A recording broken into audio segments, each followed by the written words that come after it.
ကိုအင်းကမိန်းမတရားဝင်လက်ထပ်ယူထားတဲ့မိန်းမနဲ့မွေးထားတဲ့သားသမီးတွေအတွက်ကလွေရင်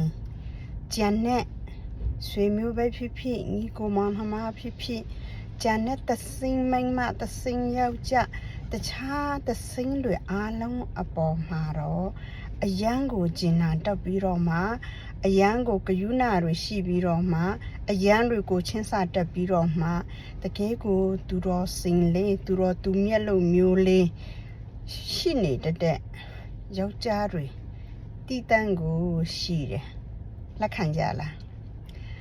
ကျမကိုတငယ်ချင်းတယောက်ကရင်ဖွင့်လာတယ်ပေါ့နော်လွန်ခဲ့တဲ့တစ်လလောက်ကပါသူရင်ဖွင့်လာတဲ့ထဲမှာအခုကျမပြောတဲ့လိုမျိုးပဲသူ့ရဲ့အမျိုးသားနဲ့သူကအိမ်ထောင်တဲ့ခုနှစ်လောက်ရှိပြီပေါ့နော်အိမ်ထောင်တဲ့ခုနှစ်လောက်ရှိပြီအရင်တော့ကတော့သူချစ်ကိုချစ်နှစ်ဖက်စလုံးချစ်ပြီးတော့မင်္ဂလာဆောင်ခဲ့ကြတယ်လက်ထပ်ယူခဲ့ကြတာပါပဲအိမ်ထောင်တဲ့3နှစ်လောက်ကြာတဲ့အချိန်ကစပြီးတော့မှတဖြည်းဖြည်းနဲ့အပြောအဆိုဆက်ဆံရေးပြောင်းလဲလာတယ်တဲ့အဲ့လိုပြောင်းလဲလာပြီးတော့မှ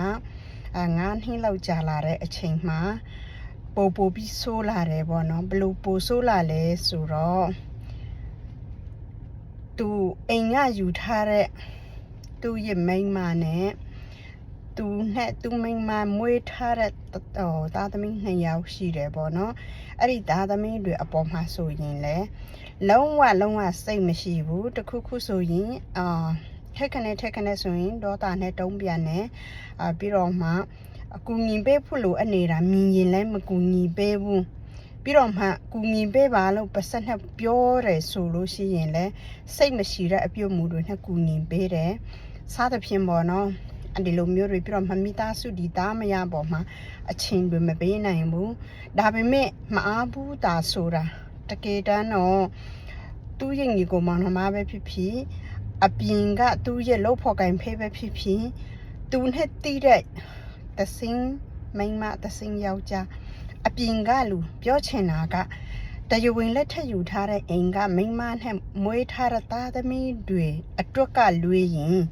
ကျန်တဲ့သူတွေအားလုံးတလောကလုံးကလူတွေအတွက်ကတော့သူကအရန်တွေသဘောကောင်းတယ်အရန်တွေစိတ်ရှိတယ်အရန်တွေနားလေပေးတယ်ဘေးချင်းပဲတခြားသူတွေကိုကူညီရမယ်ဆိုသည်သူကအမြဲတမ်းအကူညီပေးဖို့အစဉ်သိမ်းရှိပါတယ်ဒါပေမဲ့ဒီသားမယားအတွက်ဒီသားသမီးအတွက်ကြတော့မအားတာနဲ့အချင်းမ